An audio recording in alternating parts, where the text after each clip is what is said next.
سلطان اور خاں کے زمانے میں عثمانی ترک یورپ پہنچ گئے اور آہستہ آہستہ آگے بڑھتے رہے۔ اہل یورپ نے 2-3 مرتبہ بڑی فوج جمع کر کے مقابلہ کیا۔ پہلا زبردست معرکہ سلطان مراد اول کے ساتھ قصوہ کے میدان میں پیش آیا۔ یورپ والوں نے شکست فاش کھائی۔ اس کے بعد 10 سال اطمینان سے گزر گئے۔ سلطان بایزید یلدرم کے زمانے میں یورپ کے اندر پھر جوش و خروش کی لہر اٹھی۔ انگلستان، France, Germany, Poland, Austria, Hungary اور بلکانی علاقوں کے بڑے بڑے رئیسوں، بہادروں اور شہزادوں نے فیصلہ کیا کہ وہ سب مل کر ترکوں کو یورپ سے باہر نکال دیں گے۔ چنانچہ شاہ ہنگری کی سرگردگی میں ایک بہت بڑی فوج تیار ہو گئی۔ سلطان بایزید 4 سال سے ایشیائے کوچک کے انتظامات میں مصروف تھا اور اپنے یورپی علاقوں میں جانے کی اسے فرصت ہی نہ ملی تھی۔ اہل یورپ نے اسی موقع کو غنیمت سمجھا اور سلطنت عثمانیہ کے قصبوں کو جلاتے اور برباد کرتے آگے بڑھتے گئے۔ اصل میں ان کے پیش نظر لڑائی نہیں بلکہ ایک جوش انتقام تھا جس نے انہیں دیوانہ بنا رکھا تھا۔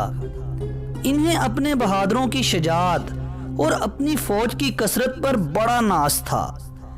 مشہور ہے کہ پیش قدمی کرتے ہوئے ان کی نظریں اپنی تعداد کی زیادتی پر پڑتی تھی تو پکار اٹھتے تھے کہ اگر آسمان بھی ٹوٹ پڑے تو ہم اپنے نیزوں کی نوکوں پر اسے اٹھائے رکھیں گے اور زمین پر نہ گرنے دیں گے۔ بایزید کو اہل یورپ کے بھاری جتھے کی اطلاع ملی تو بجلی کی طرح تڑپ اٹھا اور طوفان کی تیزی سے اپنے یورپی دارالحکومت ایڈریانوپل پہنچ گیا۔ اس اثناء میں نکوپولس کے ترک حاکم اہل یورپ کا زبردست مقابلہ کر کے بایزید کے لیے فوج تیار کر لینے کی مہلت مہیا کر دی۔ اس نے کچھ فوج آگے بھیج دی اور خود پیچھے پیچھے روانہ ہوا۔ اہل یورپ کو خبر ملی تو بڑے جوش کے ساتھ ایک دوسرے سے آگے بڑھ بڑھ کر مقابلے کے دعوے کرنے لگے۔ شاہ ہنگری کو ترکوں کے طریق جنگ کا علم تھا کہ وہ ابتدا میں بے قاعدہ دستوں کو آگے بھیجتے ہیں۔ اس طرح دشمن کی قوت یا صلاحیت جنگ کا پورا اندازہ کر لیتے ہیں تو باقاعدہ فوج کا حملہ ہوتا ہے۔